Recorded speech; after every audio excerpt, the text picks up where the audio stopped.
Joseph Semyalo omu ku batunzi era omukozi w'obutebe buno agamba nti teri kisinga kunyuma mu bizinensi ng'okozesa ensimbi entono ate n'ofuna kinene ddala.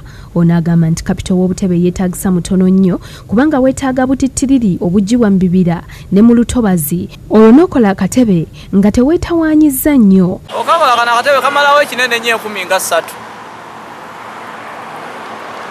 Ku muntu w'omukozi olunaku osobolera ddala okukola obutebe obusoba mu 10 nga buli katebe okasaasaanyirizaako 3,000 olwo n'okatunda wakati wa nnusu akakaaga n'akanaana.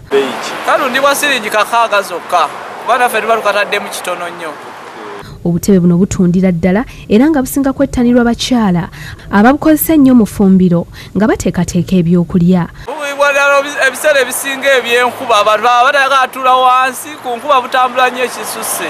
Era olina okukola bungi nnyo ku nkuba nga mu biseera bino. Ono akubiriza abantu obutanyooma mirimu okusobola okugaziya ennyingiza yaabwe n'okukola bizinensi eziteetaagisa kapito mungi ate nga zifuna kiralo.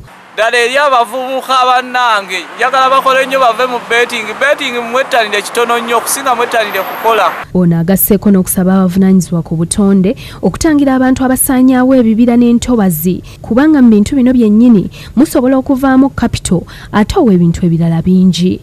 Asingira ddala okubeera nga mu ntobazi eyo mu bitoogo naye entobazi zonna abagagga bazisaanyizaawo kati tetumanyi ate ffe tugala tusalawo busazi buki abagagga batumazeeko ebibira byaffe mwe twajjanga obuntu buno era kyovula kati butusumbuwa nnyo. Prim Hannington Katende yakusakidde eggulire lino ku Bukedde TV 1.